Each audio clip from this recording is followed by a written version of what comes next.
Yeah, so I mean, if we literally start from right from the beginning, and you can edit out the boring bits. My dad was a lighting straight in there. My dad worked in the film business, but as like a techie, and then he would work mainly with like engines and stuff like that. But I wanted to be an actor. I really enjoyed it. It was the only thing that I was being praised for at school. Along with that, English. So I enjoyed those two aspects of creativity.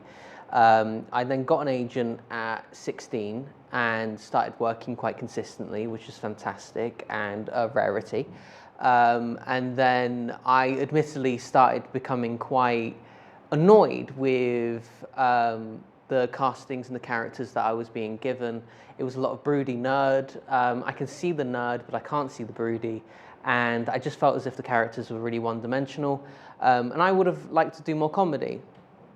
So I made my own web series, Two Housemates, and then made a second one and a third one, really successful. Got to meet really fantastic, incredibly brilliant people. Got Mark Gatiss in the third series, which was a huge privilege. He asked if he could be in the third series, which was a huge surprise because I wasn't planning on doing a third series, and I was just showing him this one scene in series 2. I was just asking if it works or is it too inappropriate, which he obviously loved and asked to be in it. From then on, I've gone on to make short films, Mustache Man, which was a really successful film festivals.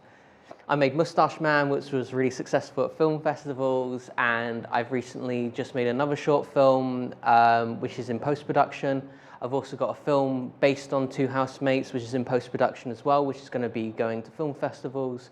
So yeah, I just love the whole process. I love every aspect of it from behind to in front of the camera, and just being able to see that, your dreams, the images in your head come to light and see how much people enjoy them fills me with what can only be described as liquid gold. So I offer acting and writing lessons.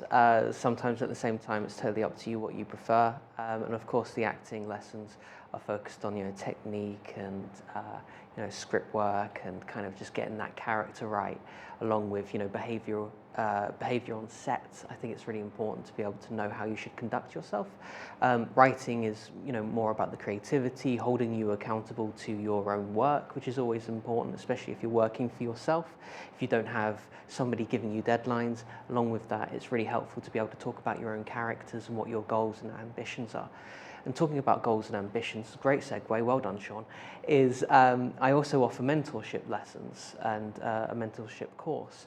And I keep that as cheap as I possibly can because in my 20s, I was going through this very chaotic stage in my life where I became a carer while trying to maintain, keeping that sort of essentially that rise up the mountain in my own career. And I made choices that, understandably, being a carer, I had to stop working on my acting. And once you leave there, you go straight down and then you have to go up again. Obviously, lots of people don't have that in their situation, but they're still having to live a life where they want to be creative, they want to be acting, they want to be writing, they want to be directing, they want to be involved in the arts industry, but they don't know how because they've left a course, they've left university, they've left college, they've left school, and they've just been told, go, live your dream. And nobody ever tells you, this is how you might possibly live your dream with these jazz hands. Nobody ever gives you that information. And when I was in my 20s and early 30s even, I felt lost, I felt confused. I was living in a chaotic world and I had no idea how to organize things. With the mentorship lessons, it's all about taking that chaos and organizing it.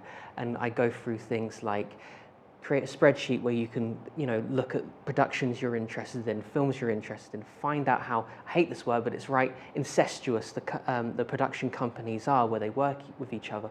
Try to meet this person, talk to this person. This is what your cover letter should look like. This is what your CV should look like. Let me look at your spotlight.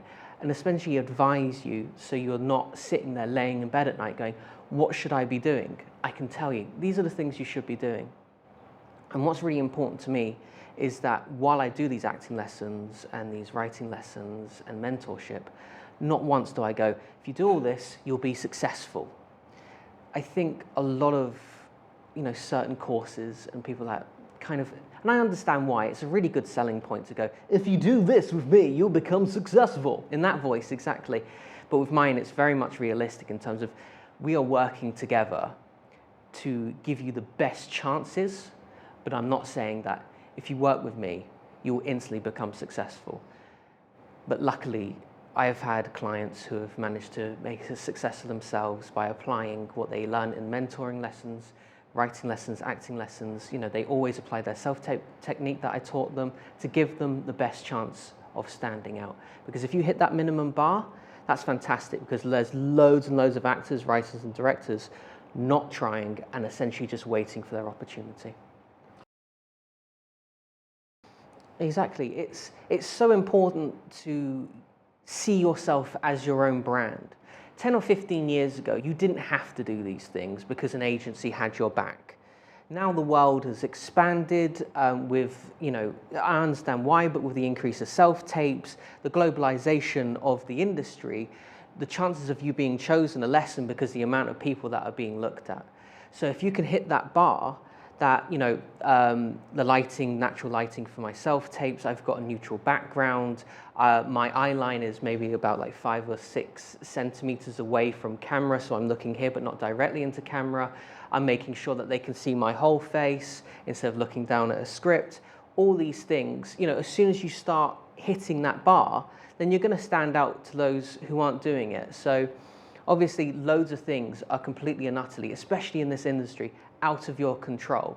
But if you can put destiny into your own hands as much as possible, then not only will you be doing yourself a service, but you're also advertising yourself as a much more confident, ambitious, and stronger actor, writer, director.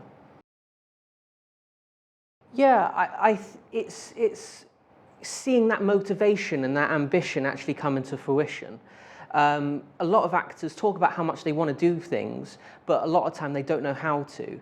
And once they actually learn how to and start applying it by, making their Instagram, making an Instagram profile that's much more driven towards what they want to achieve. So like showcasing, acting headshots, scenes that they've done, even like headshots that they've taken themselves, them looking, good and strong and powerful and ambitious.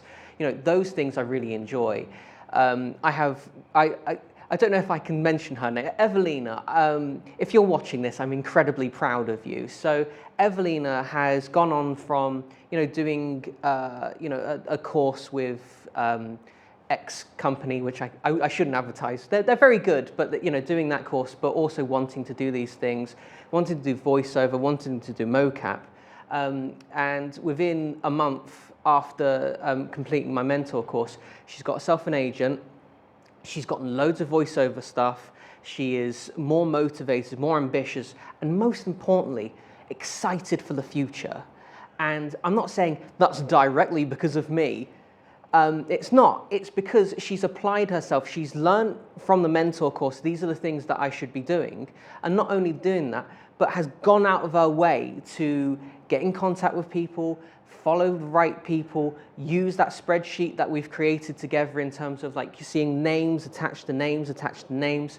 And she's gone out and applied herself and advertised herself as a successful person who's worth your time and attention. And that's exactly what she's done. And she is having her best year she's ever had. So well done, Evelyn. I'm really proud of you. In the mentorship lessons, I've just finished one with a very talented lady called Alora. And, I hope she doesn't mind me saying this, otherwise you can bleep the name. Her cover letter was sheepish.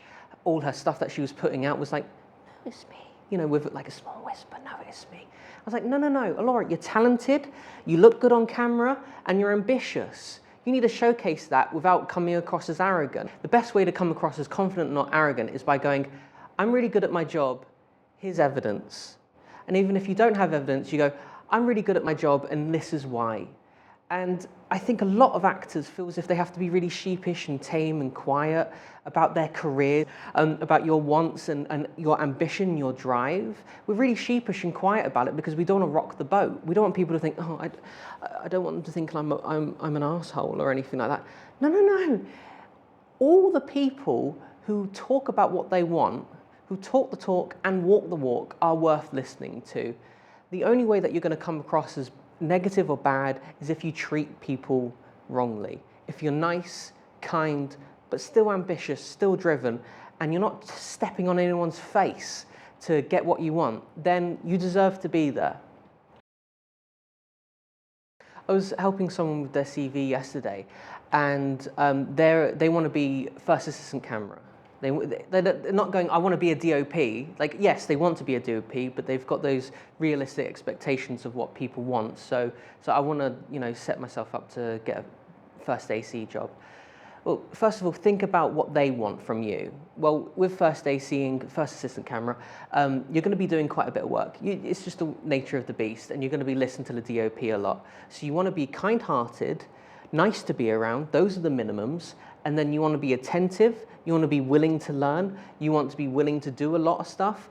And generally, you want to be hardworking. So in your CV, you want to be able to, write that in your cover letter that I'm willing to do this, I'm willing to do that, obviously within the respects and boundaries of you yourself as a person, but you still want to be like, I want to be able to do this, I want to learn from these experiences.